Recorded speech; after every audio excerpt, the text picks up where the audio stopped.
नमस्कार, मैं हूं आपके साथ रोहित और आप देख रहे हैं एनएफ न्यूज। लोकसभा चुनाव अब नजदीक आ रहा है। सबसे ज्यादा नजरें इस वक्त हैदराबाद पर टिकी हुई हैं क्योंकि असदुद्दीन ओवैसी का गढ़ है। वहां से ओवैसी लगातार जीतते हुए आ भी रहे हैं, लेकिन अब की बीजेपी ने एक ऐसा कैंडिडेट उतारा है जिसने ओवैसी को चैलेंज करना शुरू कर दिया है। नाम है माधवीलता।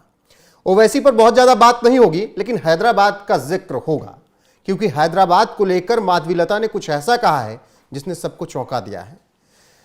माधवीलता ने एक इंटरव्यू के दौरान बताया है कि अरब से एक लड़की का फोन आता है। वो अपनी मां को कहती है कि मां, सबको दावत दे दो, आपकी बेटी का 18 बार निकाह हो चुका है। इसके अलावा इसी इंटरव्यू के दौरान उन्होंने ये भी बताया कि हैदराबाद में लड़कियां कैसे बेची जाती हैं। जिसने भी ये बातें सुनी, सबका दिल बैठ गया। खौफनाक मंजर है ये। पंकज प्रसून से थोड़ा समझेंगे कि हैदराबाद में क्या है, क्या सच्चाई है इसकी। पंकज जी, एक इंटरव्यू के दौरान माधवीलता कहती हैं कि अरब से एक लड़की का फोन आता है, माँ को इस तरीके से बोलती है कि 18 बार निकाह हो गया। उसी दौरान पूछा जाता है कि आप हैदराबाद को बदनाम कर रही हैं, क्या वाकई में वहाँ लड़कियाँ बेची जाती हैं? उसको लेकर भी वो कहती हैं कि क्या ऐसे ही इस लड़की का फोन आ गया? अरब में 70 साल के बुजुर्गों से जवान लड़कियों की शादी कर दी जाती है यहाँ से ले जाकर। देखिए रोहित, सबसे पहले आप अगर गूगल में सर्च करेंगे और ये जो माधवीलता ने बताया है ना, ये कहानी सच्ची कहानी है और सारे अखबारों में उस वक्त छपी भी थी कि एक बच्ची है जिसने अपनी माँ को फोन किया और उसने कहा था, अम्मी मुबारक हो, अम्मी अपनी बेटी का 18वां शौहर आपको मुबारक हो। ये शब्द था। वो बच्ची अरब में है।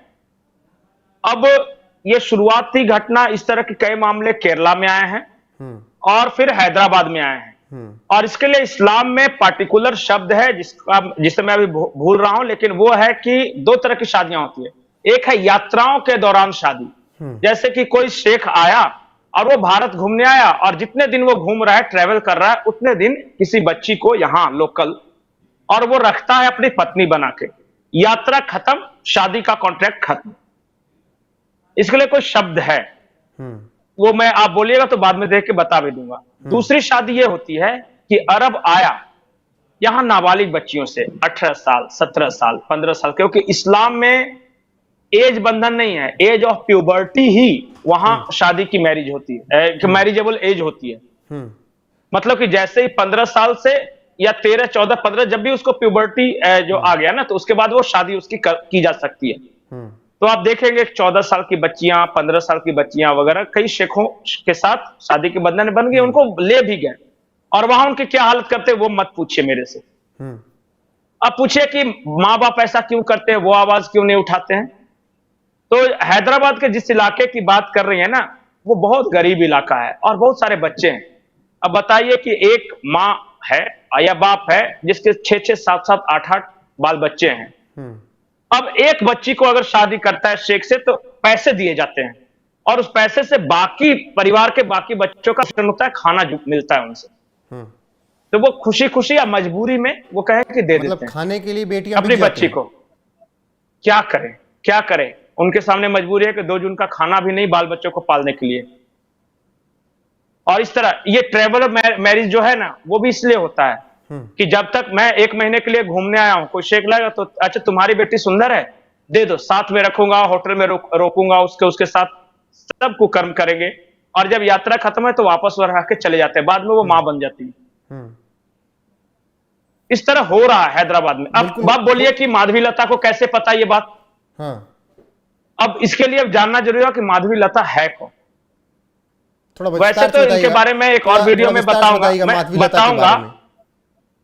नहीं, माधवीलता के बारे में डिटेल एक अलग से वीडियो बनाएंगे हम लोग और बताएंगे भी, लेकिन एक बात जान जाए कि ये विरंची अस्पताल एक चलाती हैं और वहां से क्या, उस अस्पताल की खूबी यह है कि वो गरीब बच्चों की सेवा करते हैं और अस्पताल से जो कमाई होती है वो भी गरीब और मुसलमान बच्चों में ही लगाया जाता है।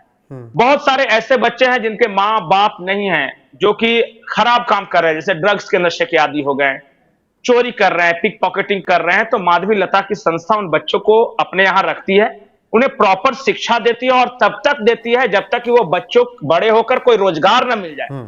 सिर्फ पढ़ाना काम नहीं है, उन्हें आत्मनिर्भर बनाना भी काम है, और माधवी लता ये काम इनकी संस्था कई वर्षों से कर रही है। इनके बाल बच्चे जो हैं वो बहुत पढ़े लिखे हैं, ज़हीन है, वो यूनिवर्सिटी ऑफ पेनिसिल्वानिया वगैरह सब करके बहुत हैवी पैकेज पे है। तो इनको इस तरह के फैमिली से कोई इशू नहीं है, ये बहुत बड़ी फैमिली से हैं वो। लेकिन सोशल वर्क ये करते रहिए, गरीबी से बढ़ी है, ये खुद गरीब थी लेकिन बढ़ते बढ़ते अपने बाल बच्चों को पढ़ाया। और ये जो है माधवी लता, ये 4 भाषाओं की जानकार भी हैं, हिंदी, अंग्रेजी, तेलुगु और संस्कृत। बिल्कुल, उस पे जितने भी धर्म ग्रंथ है वो उन्हें कंठस्थ है। लेकिन मैं बता रहा हूं कि अब ये क्या करते हैं, इस वजह से इनका आना जाना उन इलाकों में होता रहता है। हाँ। और बहुत सारे मुस्लिम, गरीब मुस्लिम परिवार ऐसे हैं जो कि माधवी लता को अम्मा बोलते हैं, अम्मा, माँ है ये। और बहुत सारे ऐसे परिवार हैं, हजारों की संख्या में है, जिन परिवारों के पास भूखों मरने की नौबत थी उनकी मदद की, जो यतीम बच्चे थे उनकी मदद की। जी बिल्कुल, मदद लगातार माधवी लता कर रही हैं जैसा बताया जा रहा है।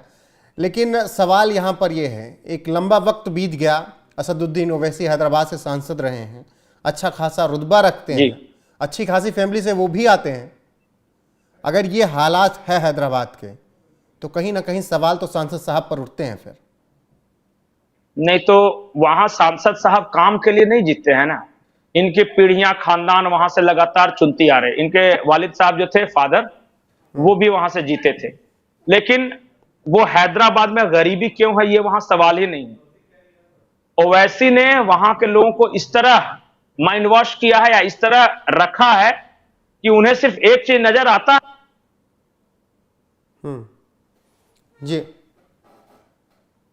जी पंकज जी, आवाज टीवी में जी रहा है, घर में खाने को नहीं है, उनके परिवार यतीम हो रहे हैं, बच्चियां बेची जा रही है, वो वहां इशू नहीं है। एक बड़ी जनसंख्या को इस तरह से तैयार किया गया है। और किस तरह के भाषण देते हैं आप देखिए ना, ये मस्जिद में जाके, ये इमाम भी हैं, मौलाना भी हैं, ये वहां के लोगों को धर्म को लेके ऐसे जोड़ा है इनको कि वो बेसिक सवाल पूछना भूल गए।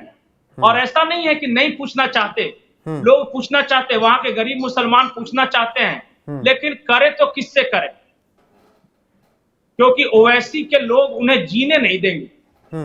माधवी लता जब उन इलाकों में जाती थी तो वहां जो गरीब मुसलमान का परिवार था, जो महिलाएं थी, जो बच्चियां थी, कहती अम्मा आप आई हो, मदद तो की हो, पर किसी से कहना मत, क्योंकि इनको पता चलेगा तो हमें मार डालेंगे। लेकिन पंकज जी ये बताइएगा, ओवैसी ओल्ड हैदराबाद सिटी की मैं बात कर रहा हूं, लेकिन पंकज जी वहां की स्थिति है। लेकिन पंकज जी ये बताइएगा, उत्तर प्रदेश में क्या हो रहा है, उत्तर प्रदेश में क्या हो रहा है, मध्य प्रदेश में क्या हो रहा है, योगी सरकार क्या कर रही है, नीतीश कुमार क्या कर रहे हैं, बिहार में कहां लड़ना है, झारखंड में क्या हो रहा है, सब चीज की परेशानी और सब चीज देखना है ओवैसी को। लेकिन 15 मिनट अपने हैदराबाद के लिए नहीं है क्या, इन बच्चियों के लिए नहीं है क्या उनके पास 15 मिनट, वही 15 मिनट नहीं, जिस 15 मिनट का वो जिक्र करते हैं भाई की। जी 15 मिनट है ना, लेकिन वो पुलिस हटा दो, उसके बाद हम क्या करेंगे उसके लिए है वो। देखिए माधवी लता आई, ओवैसी भाईजान फरार। अब देखिए कि ओवैसी भाईजान जो हैं बिहार आते हैं, उत्तर प्रदेश जाते हैं, इनको सारी दुनिया के लिए, आपने बिल्कुल सही कहा। इस बार मैं बता रहा हूं, मैं ये नहीं कह रहा रोहित कि माधवी लता जीत ही जाएंगी, लेकिन ये वैसी स्थिति है, अमेठी जैसी स्थिति कि गांधी परिवार का गढ़ था, किसने नहीं सोचा था कि गांधी परिवार का वहां कोई हार सकता है। ये माधवी लता उस महिला का नाम है जिसके पीछे हजारों मुस्लिम, गरीब मुस्लिम परिवार पागल है, मतलब इन्हें इतना प्रेम करते हैं क्योंकि इन्होंने उन्हें पाला पोसा, बड़ा किया, सब कुछ किया है, मदद की है। ओवैसी का डर यह है कि ओल्ड हैदराबाद सिटी में ये अम्मा ना आ सके, चुनाव के वक्त तो ना आ सके। ये गरीबों की अम्मा है और बिना कास्ट लाइन के, बिना रिलीजन लाइन के ये सबकी मदद करती रही हैं। बहुत तरह की संस्थाएं चलाती है, इनके एनजीओ वगैरह चलते हैं और इनका काम इतना अच्छा है कि अम्मा को लोग पूजते हैं। लेकिन देखिए चुनाव अलग चीज होता है, वहां ऐसा रिलीजन का तड़का है कि आप लाख सेवा करते रहे, कुछ लोग इतने जाहिल हैं कि आप उनके घर सोने का भी बना के दे देना, वो कहेंगे कि नहीं हम तो इसी मुसलमान को ही देंगे क्योंकि इस्लाम कौम की बात है ये। लेकिन सारे लोग ऐसे नहीं है। मैं आपको देखिए गारंटी के साथ कह रहा हूं, माधवी लता को ओल्ड हैदराबाद सिटी में भी वोट मिलेंगे, भले ही वो डर के मारे गुपचुप तरीके से मिले। बिल्कुल गुपचुप तरीके से भले मिले, और प्रधानमंत्री नरेंद्र मोदी ने भी इसीलिए दिल खोल कर तारीफ की है, उन्होंने ट्वीट किया है बाकायदा और कहा है कि माधवी लता को आप लोग जरूर सुनिए। जिस तरीके से वो हैदराबाद की बच्चियों की बात उठा रही हैं, जिस तरीके से हैदराबाद के अंदर की सच्चाई बता रही हैं, एक बात और वो लास्ट, पूरे देश ये को छूट पता होना जाएगा चाहिए। पंकज जी, मैं उसी पर जानना चाह रहा हूं, प्रधानमंत्री नरेंद्र मोदी जिस तरीके से तारीफ कर रहे हैं, सपोर्ट पूरा है केंद्र की तरफ से माधवी लता को? नहीं, सपोर्ट पूरा है। सबसे बड़ी बात यह है कि माधवी लता ने अपने टिकट के लिए अप्लाई नहीं किया था। ये प्रधानमंत्री नरेंद्र मोदी की खोज थी, क्योंकि वहां के लोग इनकी इतनी इज्जत करते हैं। दूसरी महत्वपूर्ण बात, ये प्राउड हिंदू हैं, ये खुल के बोलती हैं अपने धर्म ग्रंथों के बारे में, अपने शास्त्रों के बारे में, अपने सनातन के बारे में, बच्चों को भी सारी शिक्षा दी है। लेकिन इसका मतलब यह है कि ये कम्युनल नहीं है। सेवा भाव ये सबके लिए है, मानव सेवा ही माधव सेवा है। इस मोटो के साथ ये चलती है। कभी कोई हैदराबाद का एक आदमी खड़े होकर ये कह दे कि माधवी लता ने भेदभाव किया है रिलीजन के ग्राउंड पे, तो बोलिए कोई नहीं कहेगा।